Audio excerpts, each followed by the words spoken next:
वैसे तो भगवान श्री राम और श्री कृष्ण का युग द्वापर और त्रेता को माना जाता है, पर क्या आपको पता है इनका जन्म किस सभ्यता में हुआ था? जी हाँ दोस्तों, आप सही सुन रहे हैं। भगवान श्री राम और श्री कृष्ण का जन्म दुनिया का सबसे पुरानी और विकसित सभ्यता में हुआ था। वो सभ्यता कौन है, इसको जानने से पहले चैनल को सब्सक्राइब कर लीजिएगा। तो आइए जानते हैं दुनिया की सबसे पुरानी सभ्यता के बारे में। भारत और पाकिस्तान में पाया गया सिंधु घाटी सभ्यता, जिसे हड़प्पा सभ्यता भी कहा जाता है, अब तक ज्ञात सभी सभ्यताओं में सबसे प्राचीन है। इसका विकास सिंधु नदी के किनारे हुआ था। हड़प्पा, मोहनजोदाड़ो, कालीबंगा, लोथल, धौलावीरा, राखीगढ़ी इसके प्रमुख केंद्र थे। इस सभ्यता के समय को लेकर आज भी इतिहासकारों के अलग अलग राय हैं। वैसे तो 2700 ईसा पूर्व से 1900 ईसा पूर्व को हड़प्पा कालीन माना जाता है, लेकिन IIT खड़गपुर और भारतीय पुरातत्व विभाग के वैज्ञानिकों के द्वारा यह सभ्यता 8000 साल पुरानी है। इसका मतलब यह है कि यह सभ्यता तब विद्यमान थी जब भगवान श्री राम का इस धरती पर शासन हुआ करता था। भगवान श्री राम का शासन काल 5114 ईसा पूर्व का था और श्री कृष्ण के काल में 3228 ईसा पूर्व में इसका पतन होना शुरू हो गया।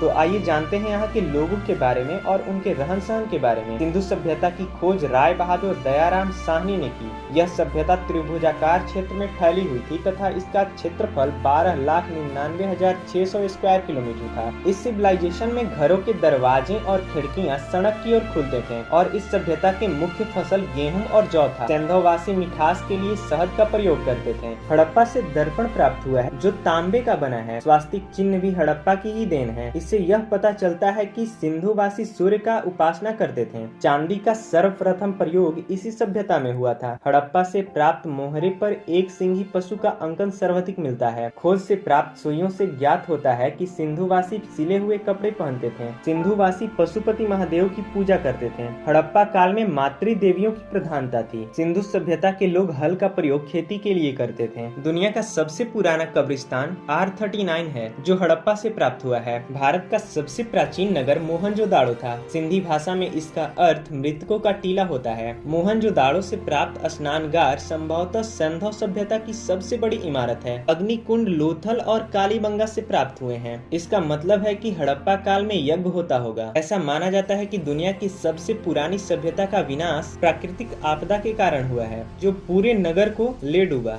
क्या आप ये सब फैक्ट जानते थे? कमेंट में जरूर बताइएगा और चैनल को सब्सक्राइब करना मत भूलिएगा।